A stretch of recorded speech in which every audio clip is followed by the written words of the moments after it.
Pencerahan, cahaya akal menyinari dunia. Sophie duduk di balkon rumahnya, menatap langit malam yang dihiasi bintang-bintang. Pikirannya masih terbayang-bayang oleh surat yang ia terima. Kali ini, suratnya berbeda dari sebelumnya. Tidak ada pengantar panjang. Hanya sebuah kata yang muncul. Pencerahan.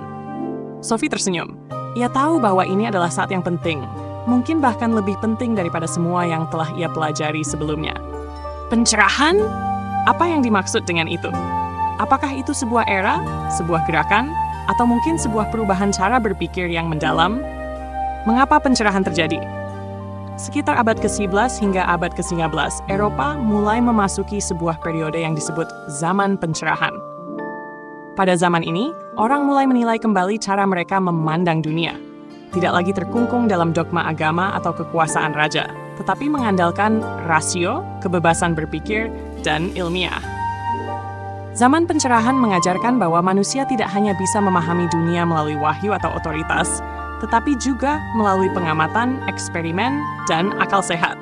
Ini adalah zaman di mana filsafat dan sains bersatu untuk membawa manusia menuju pengetahuan dan kebebasan. Sophie teringat kembali pada masa Renaissance, di mana filsafat mulai bebas dari belenggu dogma. Namun, pencerahan adalah lanjutan dari kebebasan itu. Kali ini lebih jauh lagi. Rasionalisme dan empirisme, dua jalan menuju kebenaran. Dalam surat yang diterimanya, Sophie menemukan dua nama besar yang mencuat di masa pencerahan. René Descartes dan John Locke. Descartes, seorang filsuf asal Prancis, terkenal dengan ungkapan cogito ergo sum. Saya berpikir, maka saya ada. Descartes percaya bahwa segala sesuatu bisa diragukan, bahkan dunia yang kita lihat dan rasakan, kecuali satu hal, pikiran kita sendiri. Saya berpikir, maka saya ada. Ini berarti bahwa keberadaan kita bergantung pada kemampuan kita untuk berpikir dan meragukan segala hal. Bagi Descartes, rasio adalah jalan utama untuk mencapai kebenaran. Di sisi lain, ada John Locke, seorang filsuf asal Inggris yang mengajarkan bahwa pengetahuan datang dari pengalaman. Locke percaya bahwa manusia dilahirkan dalam keadaan tabula rasa, yaitu seperti lembaran kosong yang akan dipenuhi dengan pengalaman. Sophie berpikir, Descartes dengan rasionalisme dan Locke dengan empirisme. Dua aliran besar ini membuka jalan baru bagi cara berpikir manusia. Namun, meskipun keduanya memiliki pendekatan yang berbeda, mereka sepakat bahwa manusia harus bergantung pada akal dan pengalaman untuk memahami dunia. Voltaire dan Rousseau membebaskan pemikiran manusia. Selain Descartes dan Locke, ada dua tokoh besar lain yang sangat memengaruhi pencerahan, Voltaire dan Jean-Jacques Rousseau. Voltaire adalah seorang penulis dan filsuf yang sangat kritis terhadap gereja dan pemerintahan absolut. Ia percaya bahwa manusia harus diberi kebebasan untuk berpikir dan berbicara tanpa rasa takut. Dalam karyanya, Voltaire menyuarakan pentingnya toleransi dan kebebasan beragama. Ia berkata, "Saya mungkin tidak setuju dengan apa yang Anda katakan, tetapi saya akan membela hak Anda untuk mengatakannya." Sophie tersenyum. Voltaire sepertinya memahami bahwa perbedaan pendapat adalah bagian dari kemajuan, dan inilah yang mendorong manusia untuk berpikir lebih mendalam. Sementara itu, Jean-Jacques Rousseau memiliki pandangan berbeda.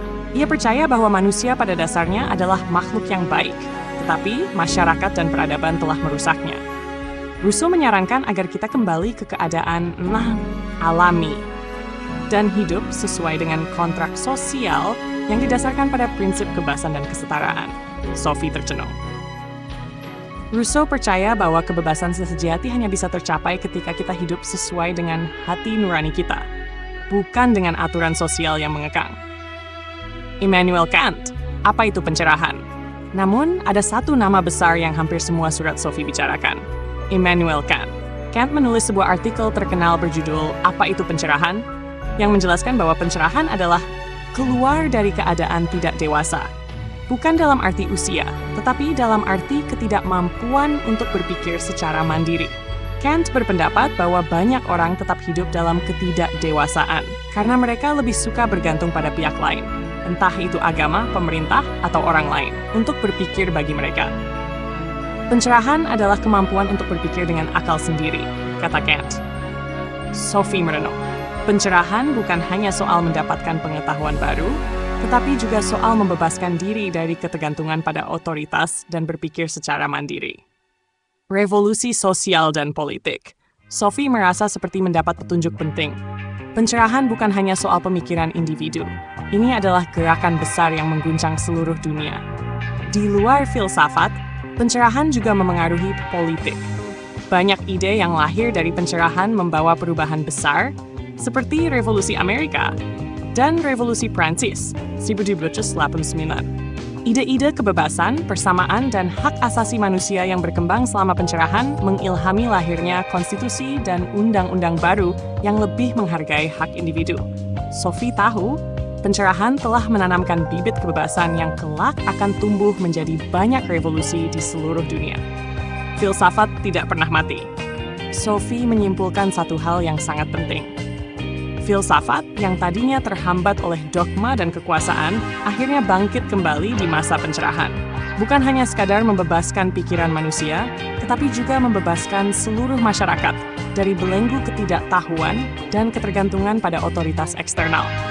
Apakah dunia telah mencapai titik pencerahan sejati? Sophie merasa, meskipun sudah banyak kemajuan, perjalanan untuk berpikir bebas dan rasional belum selesai. Selalu ada lebih banyak yang bisa dipelajari, dipahami, dan diperjuangkan. Bagaimana denganmu? Jika kamu hidup di zaman pencerahan, apakah kamu akan menjadi seorang filsuf yang memperjuangkan kebebasan berpikir, seorang pemimpin yang menuntut hak-hak manusia, atau mungkin seorang ilmuwan yang mencari kebenaran melalui eksperimen? Apakah pencerahan benar-benar membawa dunia ke arah yang lebih baik? Atau apakah ada tantangan baru yang menunggu di depan?